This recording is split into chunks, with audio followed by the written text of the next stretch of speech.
নমস্কার সবাইকে। চট্টগ্রাম বিশ্ববিদ্যালয়ের কেন্দ্রীয় সরস্বতী জ্ঞান মন্দির উদ্বোধন হতে যাচ্ছে সকাল 8টা থেকে।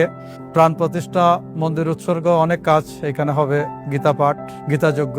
তো যারা দেখছেন তাদের সবাইকে আমন্ত্রণ জানাচ্ছি এই অনুষ্ঠানে অংশগ্রহণ করে বাধিত করার জন্য।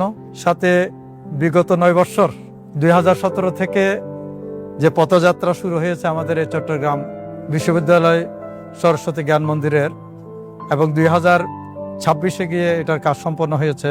দীর্ঘ 9 বছর আমাদের সাথে যারা ছিলেন, বিশেষ করে 7-8 জন, আমি নাম বলতেছি না, শুরু থেকে শেষ পর্যন্ত এই কাজে স্যাররা ছিলেন সবসময় আমার পাশে। তো অনেক কষ্ট করেছেন। আপনাদের সবাইকে আন্তরিক অভিনন্দন, ভালোবাসা জানাচ্ছি যারা পাশে ছিলেন সবসময়। আর চট্টগ্রাম বিশ্ববিদ্যালয়ে আমাদের সনাতনীদের বিশেষ করে অনেক ছাত্রছাত্রী আছে।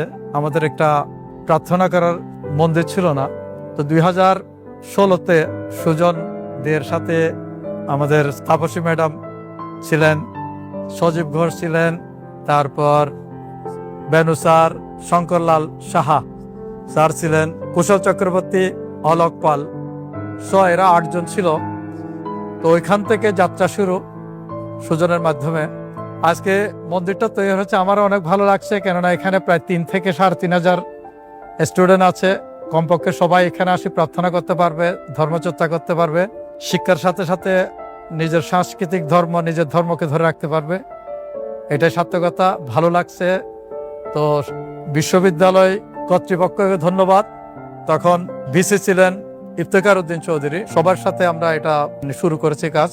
সবাইকে ধন্যবাদ যারা এই মন্দিরের সাথে জড়িত ছিলেন শুরু থেকে। আপনাদের প্রতি অশেষ অশেষ কৃতজ্ঞতা, এবং আশা করব ভবিষ্যতে যাতে মন্দিরটা সুন্দরভাবে পরিচালিত হয়, সবার সমন্বয়ে একটা সুন্দর কমিটির মাধ্যমে যাতে চলে, সেটা আশা করব। আর এটাই আশা করব বিভিন্ন জায়গা থেকে যে ছেলে মেয়ে এখানে এক্সাম দিতে আসে, তারা যারা এখানে থেকে যাতে পরীক্ষা দিতে পারে। পরিশেষে সবার উত্তরোত্তর শ্রীবৃদ্ধি কামনা করছি, সাথে সাথে সরস্বতী জ্ঞান মন্দিরের উত্তরোত্তর শ্রীবৃদ্ধি কামনা করে আমি আমার এই ক্ষুদ্র বক্তব্য এখানে শেষ করছি।